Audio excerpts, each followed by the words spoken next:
What was that flip of a switch moment that permanently changed your life or perspective? I think it was when I pooped myself, and the poop, it came out and it rolled onto the floor and it said, "Yeah, you've just shat yourself." And I said, and it said, "Ha ha ha ha, you've just shat yourself." And I said, and it said, "Maybe next time you should get a diaper, big baby." And I said, "Stop it! Stop it!" And then it said, I'm telling everyone I'm going to post it all over social media. And then it posted it everywhere. And I said, "Stop it, please!" Yeah, it was probably that bit. What was that flip of a switch moment that permanently changed your life or perspective? At the end of 2018, I was doing a lot of hard drugs and was kind of at a standstill in life. And I went on a Tinder date one night. Long story short, this guy drugged me and had two guys have their way with me. I kind of put it in the back of my mind because I kind of give off a hard exterior and I didn't want people to worry about me. But about a month later, I started getting really sick. And so I went to the hospital, and a few days later, I found out I was HIV positive. And this is when my perspective started to change because I live in a time period where modern medicine allows me to have a second chance at life, whereas 30 to 40 plus years ago, this diagnosis was basically a death sentence. I started to think about all the people who died who had more potential in life than me, who could have been the next president or cured cancer, and made me want to live my second chance at life for them and for those who couldn't live their second chance. And since then, I got my shit together. I'm genuinely happy, and it made me think everything happens for a reason. What was that flip of a switch moment that permanently changed your life or perspective? Y'all ready for the dumbest coming out story of all time? So for my entire life, I went to a private school that was about as diverse as Camino. There was one out person, and she and I weren't really friends, so I didn't really have contact with the homosexuals until much later in my life. So at around the age of 16, I make a friend. I know, shocker. Let's call her Abigail. So Abby and I become really close friends because we both love System of a Down. Can't make that shit up. For whatever reason, we get on the topic of sex, and I say, well, I'm not gay, but... And Abby's like, go on. And I say, like, well, there's some undeniably attractive men that I would definitely have sex with if propositioned. And Abigail's like, what? And I was like, yeah, no, I mean, I have a short list that wasn't that short. And I'm like, yeah, you know, Dave Grohl, Robert Downey Jr., Hugh Jackman, but every straight man wants to fuck Hugh Jackman. And Abby's like, straight men don't want to fuck Hugh Jackman. And I'm like, straight men don't want to fuck Hugh Jackman? So that was my flip of the switch moment. I'm eternally grateful to Abby, and also Hugh Jackman. What was that flip of a switch moment that permanently changed your life or perspective? Last summer, about a month and a half before I started to lose weight, before I started the whole weight loss journey, I went to buy an air conditioner with my girlfriend. And when I was carrying it out of the house, I fell down the staircase. And it was like 5-6 steps, and it really hurt me. And I ended up going to the hospital a couple of days later because it was really difficult for me to walk. And the doctors thought that I had fractured my spine. But there was no way to definitively tell because I was too big for any of the equipment they had. So they were going to put me on 6 months of bed rest in a nursing home at 21 years old.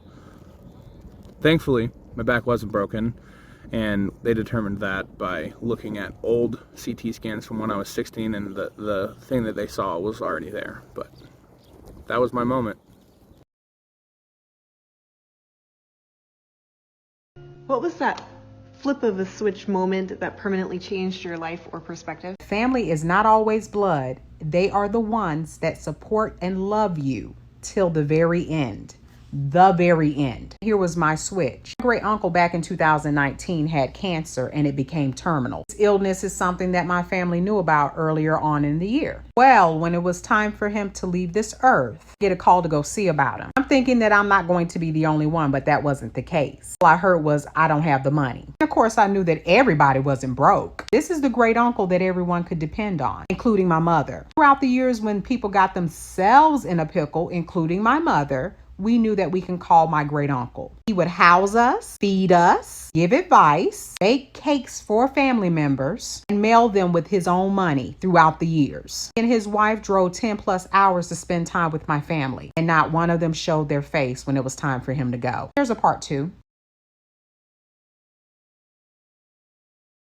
What was that flip of a switch. Here's part two about my great uncle. So throughout the years, he was not distant to them. I, on the other hand, was different. I didn't communicate with him much. Prior to my mother passing, she did not communicate with him either. On the other hand, my other family members spoke with him quite often, sometimes on a weekly basis. So of course, it was a shock to me that they did not show up. My point to you is this: move out of your hometown if you want. Take that job if you want to. You better start that business. You better do what makes you happy. Because once it's time for you to close your eyes, there is no guarantee that your family, your blood, will be there for you. I see it too often where people will live their lives through their family and will become stagnant because of them. I think that what bothered me the most with the flip of the switch is that my great uncle was actually waiting on them. So my perspective changed. If my phone can be called because you're in a pickle, but I don't know who to call when I'm in one, I don't view that as family. What was that flip of a switch moment that permanently changed your life or perspective?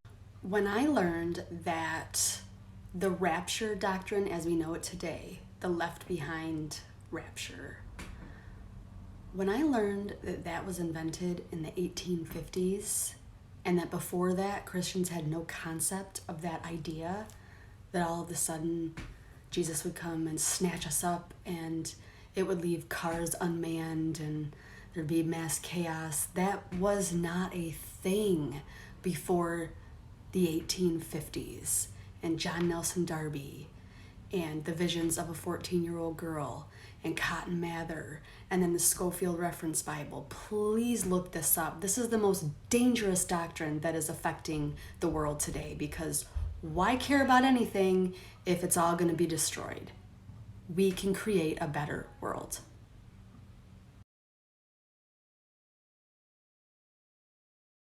What was that flip of a switch moment that permanently changed your life or perspective? Trigger warning. I'll never forget driving a childhood acquaintance, someone I grew up with, putting him in the back of my car with two other people after he had OD'd, and you can hear his lungs literally gasping, trying to get oxygen, and we had to drive him to the hospital.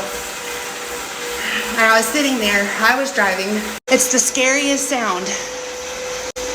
And something that went through my head was, I saw a family walking on the side of the road, enjoying their day. I will never forget thinking, life is not supposed to be this hard. Why am I not having fun like that? Why am I in the car with this guy dying? Huge wake-up call. What was that flip of a switch moment that permanently changed your life or perspective? Probably that 220 switch I flipped hadn't been grounded properly. Peed my pants for 17 minutes straight. Thought I was Jean-Claude Van Damme for a week. Good week. What was that flip of a switch moment that permanently changed your life or perspective?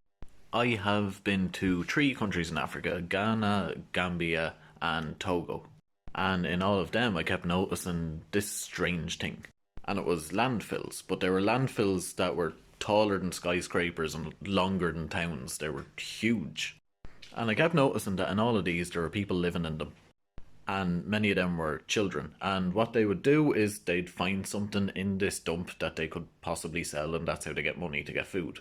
But by this point, most of the things in the landfill had turned kind of a black sludge, so it was difficult to find things and obviously full of disease and dirt and stuff. I then went on a kind of personal mission to find out why this happened, and that led me to downloading and reading a lot of what Julian Assange leaked. And in that, there was evidence that European and American companies were taking what's in their landfills and also nuclear waste and dropping that off in Africa illegally. And that's what made me committed to anti-capitalism.